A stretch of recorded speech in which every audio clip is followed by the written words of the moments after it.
Joining us now is Texas Republican Congressman, presidential hopeful Ron Paul. Congressman Paul, as always, welcome back.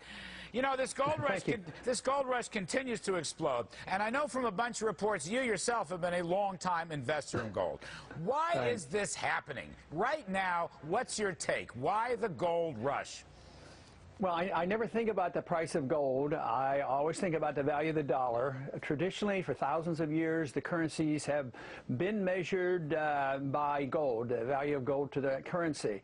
And I got fascinated in 1971 when the last link to gold was severed and we devalued. We went from 35 to 38, and then 2 years later we went up to $42. And that is when I decided there was no limits on spending and that we were introducing a new era into the history of economics, because we were issuing paper money and we could spend that around the world. And there's been a lot of fiat currencies throughout history, but never one like we have today. And that's what people are discovering. The financial crisis is discovering this, and this is why they're not coming up with any answers. The bubble was just too big, and they won't allow the bubble to be liquidated and the bad debt liquidated. Is it fair to say that there's more money creating by the Fed and other central banks in Europe and Japan and elsewhere than ever more? Is there a link between the shooting up of gold and all this monetary pump priming, Mr. Paul?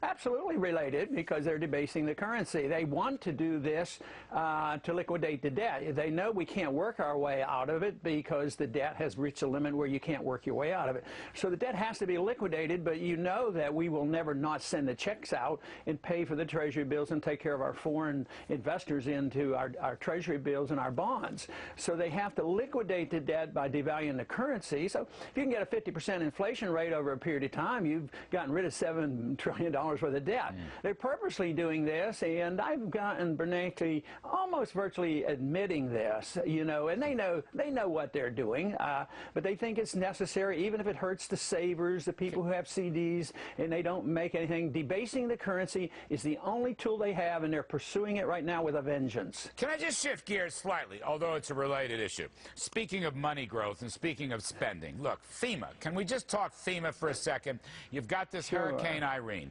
FEMA's out of money. There's going to be huge demands for FEMA flood disaster insurance and for helping the roads. Governor Chris Christie of New Jersey has already thrown out a $10 billion number for repair. I don't know whether he thinks it's all going to come from FEMA. Should it come from FEMA? Should Congress replenish FEMA's depleting coffers? Well, who's FEMA? I mean, it's the people, it's the taxpayers. Do we want to go further? The question is, do we want to go further into debt to bail out the people that we encourage to build in dangerous places? The whole program is wrong. They've distorted completely the concept of insurance. It wasn't insurance is supposed to measure risk. Instead, we guaranteed that if you did risky things, we would bail you out regardless. And the flood program, the insurance program, it's bankrupt. I think it's around $20 billion in debt. So it's just another program. But FEMA happens to be one of the worst.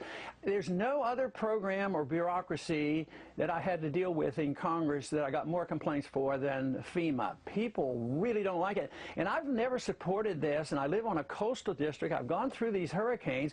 We go to bat for the constituents because they've been told, you know, get into programs and we'll bail you out. But they don't get bailed out. All they get is an invasion of national people, you know, the bureaucrats coming in and interfering, and it's a disaster they create. Well, what happens? You know there's going to be a call, a cry, a hue and cry. More disaster relief, whether it's FEMA or not FEMA. Let's spend a lot of money to bail out Hurricane Irene, which was very difficult in many places here on the East Coast. What is your response to that? There's going to be a call for emergency spending. Right. And there's one way I would actually vote for it, and I proposed this when the hurricanes hit Texas. I said, I'm not going to vote for it because there's no money and it's a bad program. But if you cut $1 billion or $2 billion out of a program overseas that just gets us into trouble, put half of it toward the deficit, I will vote to put the other half into a domestic program that needs to be saved. So if they have this crisis and we could cut $1 billion out of our debt and spend $1 billion here or whatever, do it. But we just can't keep printing the money and running up the debt. That's how we got in this trouble. So I have refused to do that ever since 1971, since I've been in Congress. So I'm not likely to change my opinion on that. I hear you. Amen. Congressman Ron Paul, thank you very much, sir. As always. Gold trading in record territory recently. At one point today, up almost 50 bucks. It's nearly 30% year-to-date higher. It's on track for the 11th straight year on the upside. All day long, Bob Pisani has literally been following the yellow brick road in our special CNBC Gold Rush series. Here's Bob to tell the story.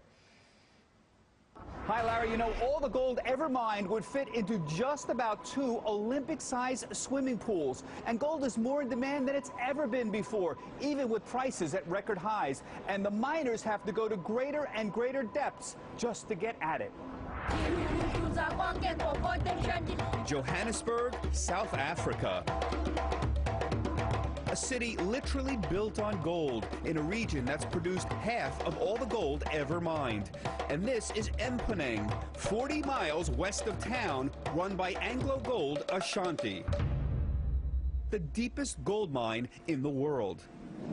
This is the employees' elevator. Every day, 3,500 employees take this elevator to work in the mine. We're traveling about 30 miles an hour. This will go about 8,400 feet in the first part of the elevator ride. That's about 6 Empire State Buildings. But why 2 miles down? Because there's almost no surface gold left on Earth, forcing miners to drill deeper and deeper.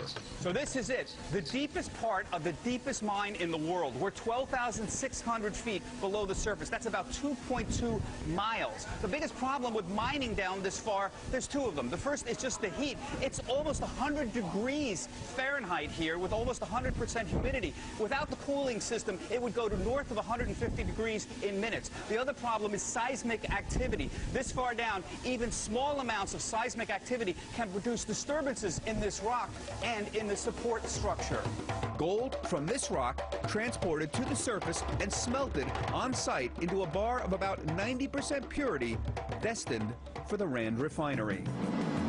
From here, the gold will be sent around the globe to places like London or New York, the epicenters of the gold bullion market. Banks like HSBC trade much of the world's bullion, which is housed in vaults all over the world, like this one in London. Bullion banks also play an important role in the daily price of gold, and it all starts in London. For 100 years, the spot or cash price of gold has been set at a twice-daily conference known as the Fix, now done by phone between 5 bullion dealers who settle the price based on the buy and sell orders of their customers. About half of all the gold in the world ends up as jewelry, and for many investors, that's the way to go, physical gold. Now, you don't want to miss the rest of our series airing tomorrow. We're going to take you to the largest private gold vault in the world, the Spider Gold Trust. 100,000 gold bars. You're going to see it. That's on Squawk on the Street starting tomorrow. Larry, back to you.